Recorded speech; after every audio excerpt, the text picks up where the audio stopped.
Hello बच्चों, नमस्ते। कैसे हैं आप सब लोग? उम्मीद है शानदार, जिंदाबाद, जबरदस्त होंगे। और एक कन्फ्यूजन आपके मन में क्रिएट हो रहा होगा। मुझे लगा कि बहुत सारे कमेंट बच्चों के थे, तो इस पर एक सेशन कर लिया जाए जिससे मैं बातें समझा पाऊं और बच्चों को समझ में आ भी पाए कि वो जानना चाहते हैं कि अगर सर बोलेंगे तो फिर हम थोड़े और क्लियर हो जाएंगे। और बच्चों, मैं बहुत भाग्यशाली हूँ कि आप मुझ पे इस बात के लिए कि मेरे प्लेटफॉर्म पे तो 3 बैच हैं। भाई, सर तो अपने हित की बात करेंगे, ऐसा आपको क्यों नहीं लगता कि सर अपने फायदे की बात करेंगे? पर बच्चों, अगर आपने मुझे इस बात के लिए चुना है और आप मेरे चुनाव पे इतना भरोसा कर रहे हो, तो मेरी जिम्मेदारी और बढ़ जाती है कि मैं आपको बहुत ही ईमानदारी से जवाब दूं, अपने सारे हितों को पीछे रखते हुए। शायद इसी वजह से आप मेरे ऊपर भरोसा भी करते हो, और मैं आपके उस भरोसे पे हमेशा खरा उतर पाऊं, ये मेरी सरस्वती माँ से प्रार्थना है। तो भाई, आप पूरी तरह से, आपका जो भरोसा है वो ऐसे ही बना रहेगा। अभी मैं बाकी सारी चीजें मैं भूल जाता हूं कि मैं कोई बैच भी लेकर के आया हूं या मैं आपको किसी बैच की तरफ मोल्ड करूं, क्योंकि ये वीडियो वैसा नहीं है। हाँ, मैं ये तो बता के जाऊंगा कि हाँ, 3 भर्तियां हैं जिनका मैं इसमें जिक्र करूंगा। मैं तीनों के बैच कौन कौन से हैं ये तो मैं लास्ट में बताऊंगा, लेकिन वो लास्ट में बात करूंगा। फिलहाल जो आपके काम की बातें हैं वो सारे मैंने यहां पर लिख लिए हैं, इंपॉर्टेंट डाउट्स। उन सारे जो ये सारे डाउट्स आपके सिर्फ कमेंट से आए हैं मेरे पास, ठीक है? और ये एक एक नहीं था, ऐसे कमेंट तो बहुत सारे होंगे और भी जो सिंगल सिंगल डाउट थे। उन पे वीडियो संभव नहीं है, क्योंकि एक वीडियो में एक लिमिटेड डाउट्स लिए जा सकते हैं। और ये सैकड़ों सैकड़ों बच्चों के डाउट्स थे, उन पे लाइक बहुत ज्यादा थे। फिर मुझे लगा ये इसका भी है, जो लाइक कर रहा है जाहिर सी बात है कि उसका भी वो डाउट रहा होगा, है ना?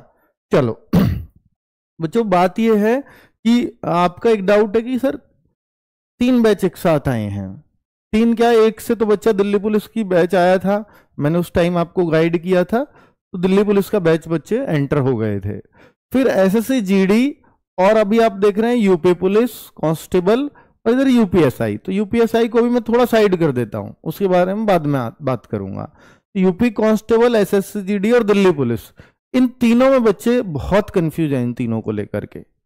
तो इन तीनों में से किस बैच से तैयारी करें, ये बच्चों का बहुत बहुत कॉमन डाउट है। तो मैं इसके लिए अगर आपको बच्चों जवाब देने लगूं, भाई आपको मालूम है कि हाँ, इनके लिए हम 3 बैच लेकर के आए हैं, तो इनमें से आप कौन से बैच से तैयारी करेंगे? तो मैं एक चीज बताता हूं आपको बच्चों। ये देखो, ये तीनों हैं। इन तीनों में जैसे अगर आप इसको ले लें यूपी पुलिस को, तो आपको दिखता है सर क्या मिलता है? रीजनिंग बहुत अच्छे खासे मार्क्स की आपको देखने को मिलती है। जीके जीएस 38 क्वेश्चन देखने को मिलते हैं। प्रारंभिक गणित बिल्कुल देखने को मिलता है।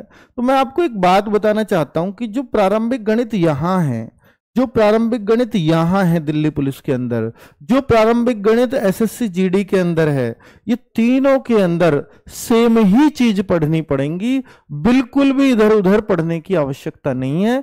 एक ही लेवल ऑलमोस्ट हम लेकर के चलेंगे।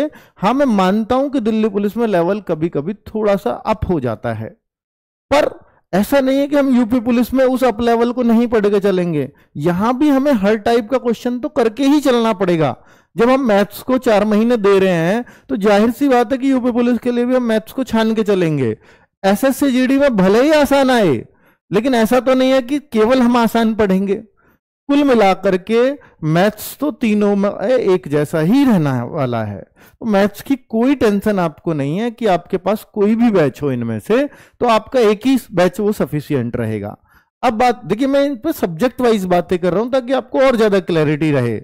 बात करता हूं बच्चों कि अब एक सब्जेक्ट की, जैसे हम बात कर लेते हैं रीजनिंग की।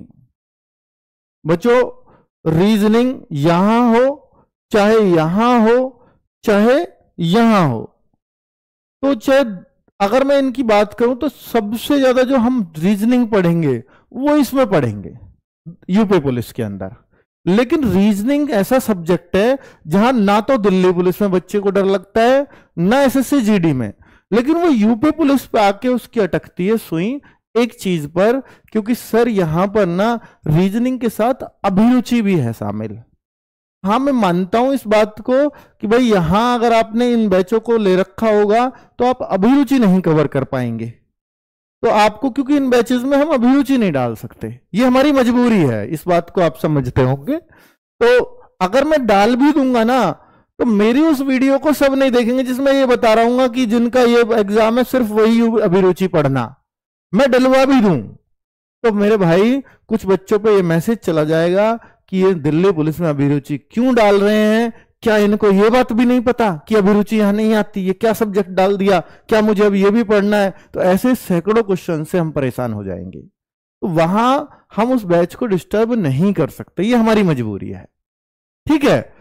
और एक वीडियो से संदेश हर बच्चे पर नहीं जा सकता, और बार बार केवल इस बात को बताएं कि अभिरुचि इसलिए डालिए इसलिए डालिए, वो संभव नहीं है, वो आप भी समझते हैं, ठीक है। तो मैं आपसे कहूंगा कि अगर आपके पास यूपी पुलिस बैच है तो आपके इन दोनों चीजों की तैयारी अपने आप हो गई।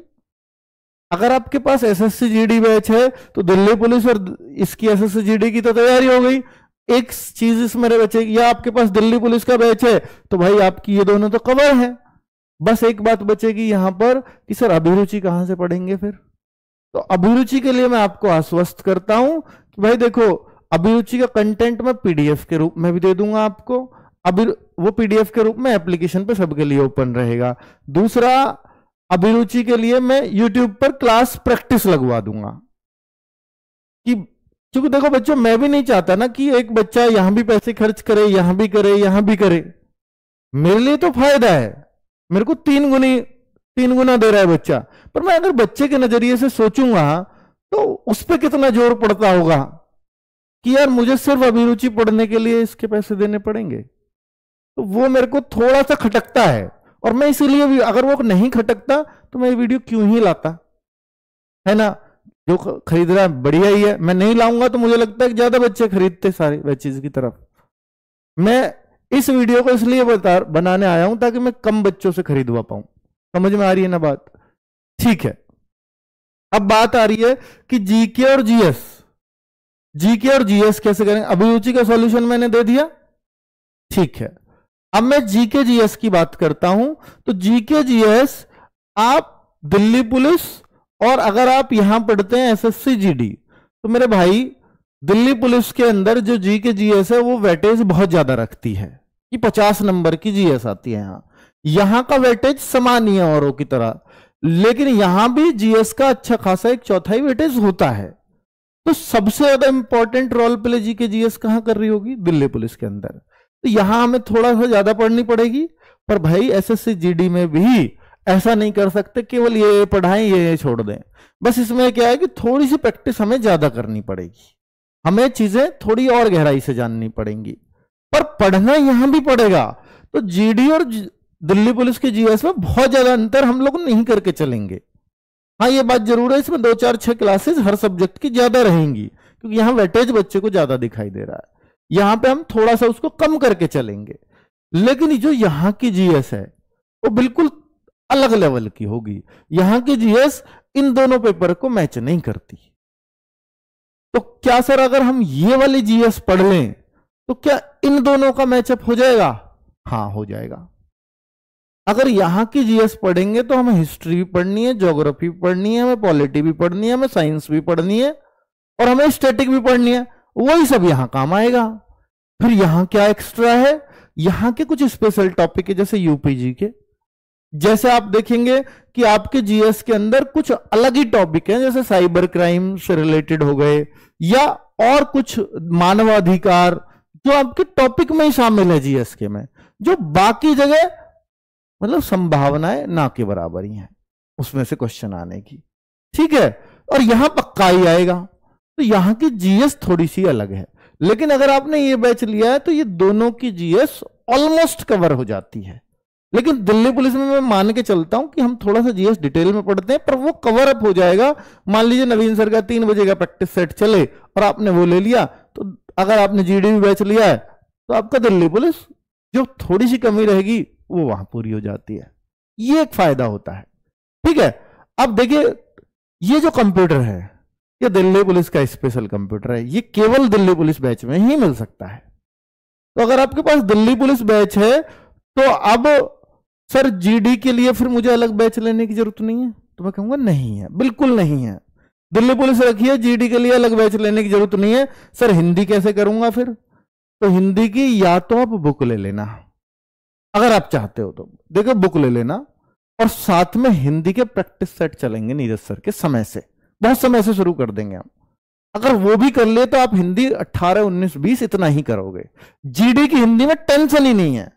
और अगर आपने यूपी पुलिस में की हिंदी ली है तो मेरे भाई ये हिंदी कंप्लीट अपने आप ही हो जाती है। तो दिल्ली पुलिस बैच से जीडी कवर है ले, और यूपी पुलिस का बैच लिया तो भी जीडी कवर है, क्योंकि इसकी हिंदी तो डिटेल में है। हाँ जीडी, क्योंकि देखिए जीएस भी तो कवर है ना इधर पूरी। तो आपको मैंने एक मतलब ऐसी सलाह दे दी है जिससे आपको कोई दिक्कत वाली बात होगी नहीं, कि यूपी पुलिस के बैच से हम जीडी बड़ी आसानी से टारगेट कर सकते हैं। समझ में आई बात? चलो, लेकिन दिल्ली पुलिस के लिए थोड़ा अलग जाना पड़ता है हम लोगों को। तो भाई मैंने पूरा सब्जेक्ट वाइज डिटेल्ड एनालिसिस करके आपको बात बताई है, मुझे लगता है कि आपको समझ भी बहुत अच्छी आ गई होगी। ठीक है, अब आप देखिए मैंने एक पिन करवाया कमेंट, क्या यूपी पुलिस और जीडी का क्या आपको कॉम्बो बना के दे दूं? तो भाई मैंने आपको एक बात बोली है, मैं कॉम्बो बना भी लूंगा, बना दूंगा तो बच्चे खरीदेंगे भी। हाँ, पर उससे मेरी तो इनकम हो जाएगी, पर वो मुझे थोड़ी सी चुभती है ऐसी चीजें। तो आप सोच के देखो ना, मैं अपनी कमाई कम करवा रहा हूं, और मेरे को दिख भी रहे हैं 70% बच्चे कह रहे हैं कि सर दे दो यूपी पुलिस और जीडी का कॉम्बो। इसका मतलब 70% ने हाँ कर दी, जीडी का कॉम्बो हमें लेना है ना। मैं बना दूंगा, आप कहते हो तो मैं एक ऐसी कॉस्ट भी रख दूंगा, सर हिंदी भी आ जाएगी ना हमारी जीडी वाली। भाई यूपी पुलिस में ऑलरेडी है वो वाली हिंदी, बस थोड़ी प्रैक्टिस है वो यूट्यूब से कर लेना, ठीक है। तो आप कहोगे तो मैं बना दूंगा, बट उसका बहुत अर्थ है नहीं, क्योंकि आप दोनों चीजें तो वैसे भी कवर अप नहीं कर पाओगे। दिल्ली पुलिस पर फोकस था, पर अब क्या करूं? ये बहुत बच्चों का सवाल था कि सर दिल्ली पुलिस की जब बैच आया, दिल्ली पुलिस का हमारा टारगेट था कि इसके फॉर्म नवंबर में आने हैं और इसका एग्जाम वो सितंबर में फॉर्म आने हैं और इसका एग्जाम नवंबर दिसंबर में होना है। हम उसको लेकर के बहुत अच्छे से चल रहे थे। जैसे ही यूपी पुलिस आई दिमाग खराब हो गया, और दिमाग खराब इसलिए नहीं हुआ कि यूपी पुलिस आई क्यों, दिमाग खराब इसलिए हो गया कि दिल्ली पुलिस में तो 6000 नौकरी all India, 33 lakh form. UP police में मान लीजिए 40 लाख भी फॉर्म आए, पर वो यूपी से होंगे, और वो 19,000 वैकेंसी है। तो हमारे सफलता के चांसेस यूपी पुलिस में ज्यादा हैं, और ये बात बिल्कुल सही है कि यूपी पुलिस में सफलता के चांसेस ज्यादा हैं। पर यह बात भी बिल्कुल सही है कि दिल्ली पुलिस का सारा काम फिक्स टाइम पे होगा, और अगर आपको अपने ऊपर भरोसा है तो आप दिल्ली पुलिस से मत डिगो। पर भरोसा कैसे करें सर खुद के ऊपर, यह बहुत बड़ा सवाल है। भरोसा ऐसे करो कि एक बार आधा सिलेबस अगर आपका हो जाए, या पूरे आप कर लो, या आप पुराने बच्चे हो जैसे भी है, अगर आपके 70-75 हर मॉक टेस्ट में आ रहे हैं तो आप दिल्ली पुलिस निकालोगे मेरे भाई, फिर आप मत डिगो। लेकिन अगर आपको लगता है कि नहीं सिर्फ 40, 45, 50 पे घूम रहा हूं, तो भाई दिल्ली पुलिस में सिलेक्शन नहीं होगा कैसे भी, ठीक है। सिलेबस पूरा करने के बाद आप 40, 45, 50 पे घूम रहे तो दिल्ली पुलिस में सिलेक्शन नहीं ले सकते। आपको कहता है कोई भी कहेगा आपको कि आप बढ़ा लोगे इनको, धीरे धीरे बढ़ जाएंगे, नहीं बढ़ते आसानी से, क्योंकि आपको अपनी कमियों पे काम करना नहीं आता। और मैं आपसे बता जाऊंगा तो मेरी वीडियो के बाद 2 दिन तो वो काम चलेगा, पर फिर वो लगेगा कि भी नहीं बढ़े 2 दिन बाद भी। तो भाई जो इतने दिन से नहीं बढ़े थे 2 दिन में ही बढ़ जाएंगे क्या? आपको रिजल्ट एकदम नहीं दिखता, आप उस काम को छोड़ देते हो, ये दिक्कत होती है, और इसलिए फिर कभी नहीं बढ़ा पाते। तो मैं आपसे कहूंगा कि अगर आप 40, 45, 50 वाले हैं, झूठी तसल्ली देने से कोई फायदा नहीं है। आप यूपी पुलिस की तरफ मूव कर जाना और यूपी पुलिस की ही तैयारी करना। लेकिन अगर आप 70 पर पहुंचने लग जाएं तो फिर आप दिल्ली पुलिस के बहुत करीब हैं, और आप उसी पर रहो। ये सच्चाई है, एक्सेप्ट करना पड़ेगा, चाहे आपको बुरा लगे। सर मेरे को दिल्ली पुलिस बहुत पसंद है, बहुत सारे बच्चे कहेंगे यूपी पुलिस से ज्यादा। भाई पसंद तो सबको पता नहीं क्या क्या है। आप ये देखो, मेरे को अपनी बेरोजगारी दूर करनी है, मुझे नौकरी की कितनी जरूरत है, तो मैं उस तरफ कोशिश करूंगा जिधर मेरे चांसेस ज्यादा होंगे। ये सीधी सी बात है, ठीक है। तो यूपी पुलिस फाइनल मेरिट से बाहर हुआ हूं, कंफ्यूज्ड हूं कि कांस्टेबल की तैयारी में लगूं या एसआई की में। बहुत बढ़िया सवाल है ये। और भाई एक बात बताओ मेरे को, ये आप फाइनल मेरिट से बाहर हुए हो, मैं आपको मोटिवेट कर सकता हूं इस बात को कह करके कि आप एसआई की तैयारी करो। आप उन कांस्टेबल से सैल्यूट लगवा दोगे जो आपके साथ भर्ती आप नहीं हुए, वो हो गए और आपको चिढ़ा रहे हैं, आप उनको एक दिन सैल्यूट लगवा दोगे। पर मेरे भाई ये बात प्रैक्टिकल में तो उन लोगों के लिए भी सत्य है कि जो सेलेक्ट हो गए, अगर वो भी अपनी तैयारी में लगा रहा तो ऑलरेडी वो आपसे ऊपर था, तभी वो सेलेक्ट हुआ। तो उसके पास नहीं है क्या यूपीएसआई का एग्जाम देने का मौका, है ना? और वो तो और ज्यादा फ्री है इस बात को लेकर के, टेंशन ही नहीं है, बेरोजगारी का धब्बा हट गया, फ्री माइंड से दूंगा, तो हो सकता है वो तो और अच्छा प्रदर्शन करे। आपको डिमोटिवेट नहीं कर रहा हूं, पर आप दूसरे एंगल से भी सोचो कि केवल मोटिवेशन से काम नहीं चलेगा।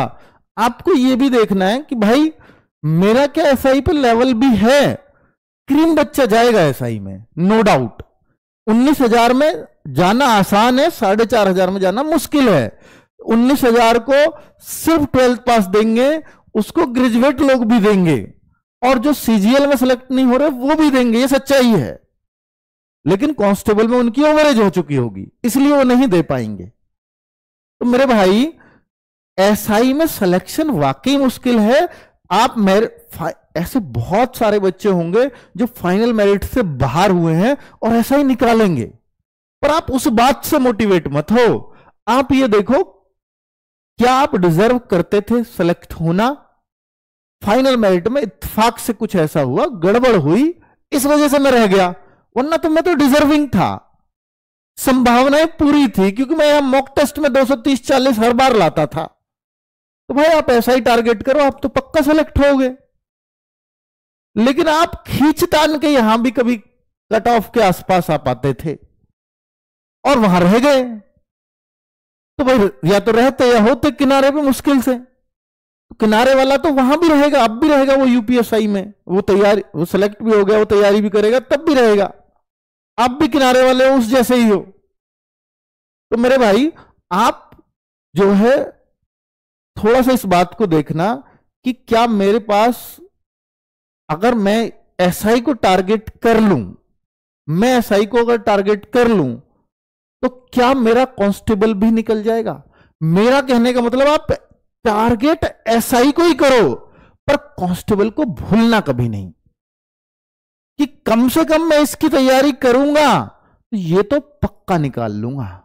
मतलब ये आपकी थर्ड आई में होना ही चाहिए, तीसरी आंख हमेशा इस पर रहनी चाहिए, ठीक है, जो माइंड में होती है सिर्फ, कि भाई इस बात को नहीं भूलना है, तैयारी एसआई की करूंगा क्योंकि सब्जेक्ट ऑलमोस्ट सेम है, तो कांस्टेबल पक्का निकालूंगा।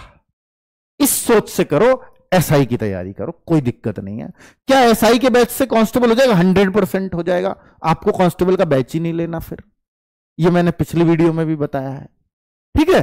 चलो, तो लेकिन कोई ये मोटिवेट होकर कहे नहीं भाई एसआई कांस्टेबल को तो अब दूर तक नहीं देखूंगा, तभी गम भुला पाऊंगा, ये बकवास बात है, कोरी बकवास है ये, ठीक है।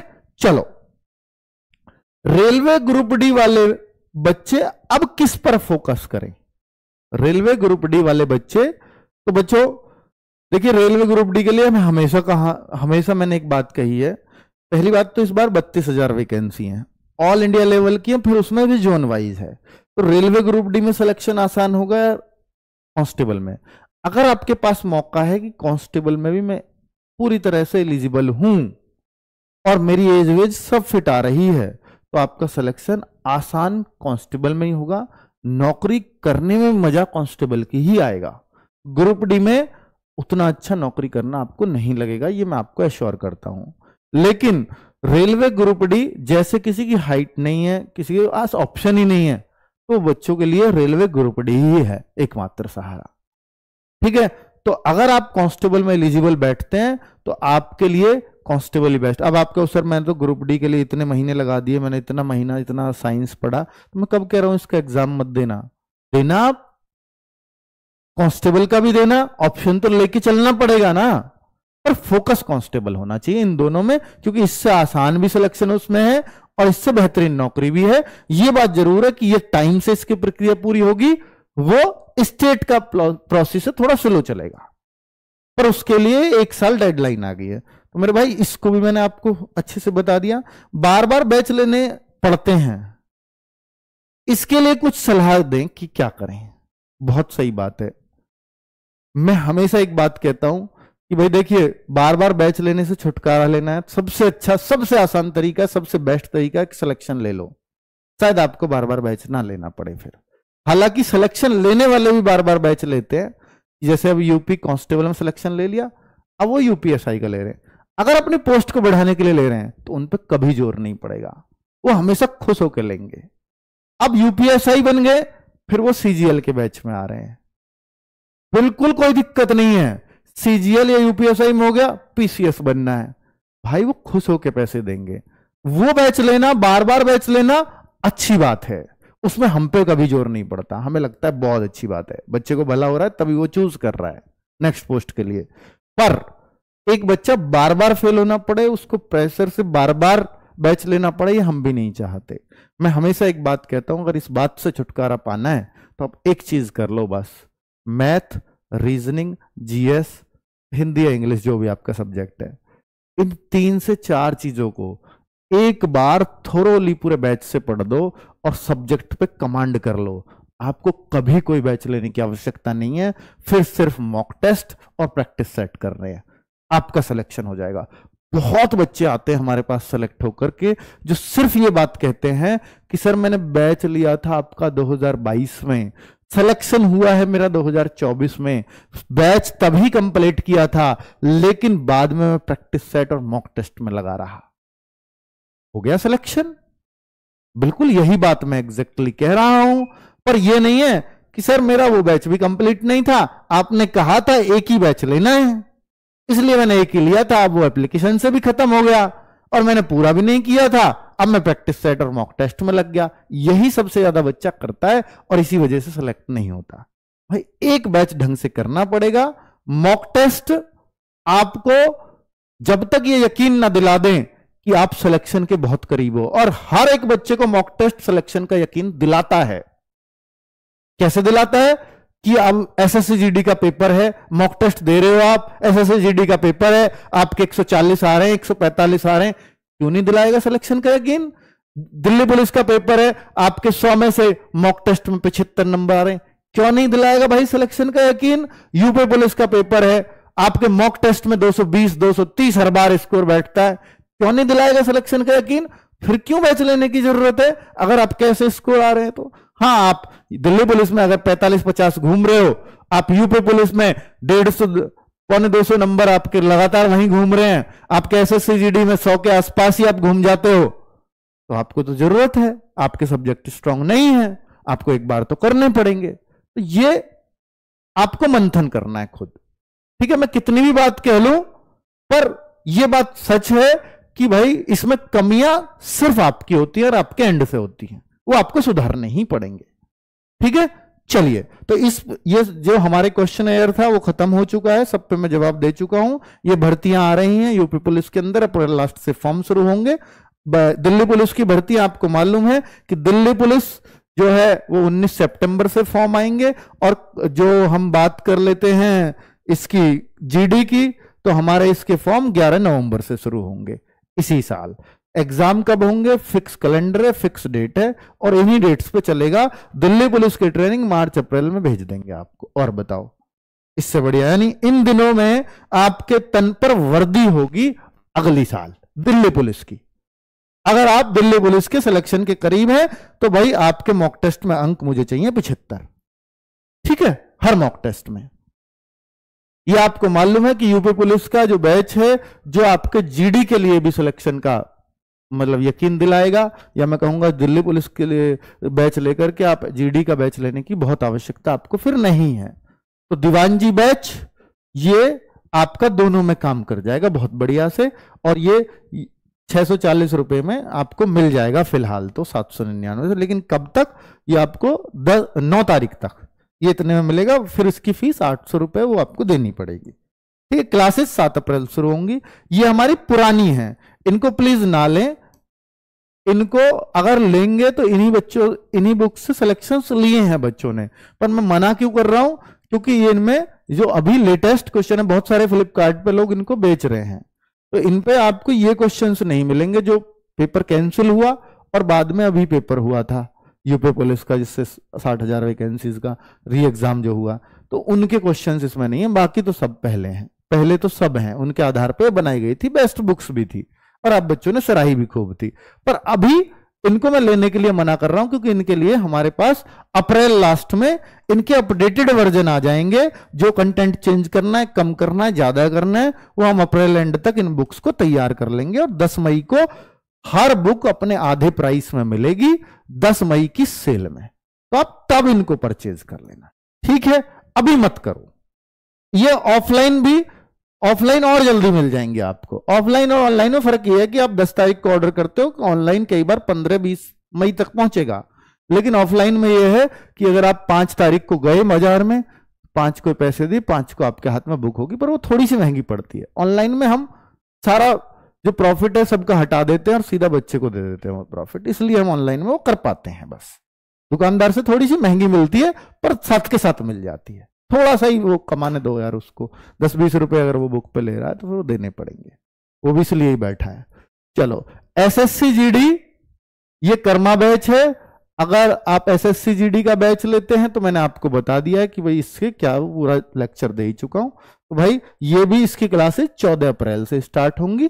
पर अदर स्टेट के, यूपी के बच्चों को तो मैं यूपी पुलिस ही सजेस्ट करूंगा, पर अगर अदर स्टेट के बच्चे हैं तो फिर कर्मा बैच उनके लिए बेस्ट है एसएससी जीडी में सिलेक्शन लेने के लिए, ठीक है?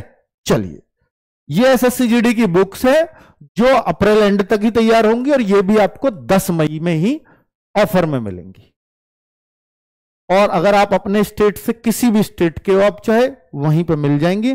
हम इनको बंगाली में ट्रांसलेट का भी प्रयास कर रहे हैं, हम मराठी में भी ट्रांसलेट का प्रयास कर रहे हैं, आगे हम और लैंग्वेजेस में भी इनको ट्रांसलेट का प्रयास करेंगे, ठीक है? चलिए, तो जो आपकी डिमांड आ रही है उन पे हम गौर कर रहे हैं बच्चों। फिलहाल ये बाइलिंगुअल है, यानी एक बुक बाइलिंगुअल है, हिंदी इंग्लिश में क्वेश्चन, ये भी हिंदी इंग्लिश में, ये केवल हिंदी ही होगी और इसमें कुछ टर्म को इंग्लिश में लिखा गया है बस, जो मेन टर्म्स। ये यकीन बैच था जो दिल्ली पुलिस का, और आपको मालूम है इसकी क्लासेस 15 जनवरी से चल रही हैं, तो मैंने इन सब के बारे में आपको डिटेल में बताया है बात, ठीक है बच्चों? तो 15 जनवरी से क्लासेस चल रही हैं, तो ये ऑलरेडी इतना बैच आपका निकल भी चुका है। चलो, थैंक यू वेरी मच, नमस्ते।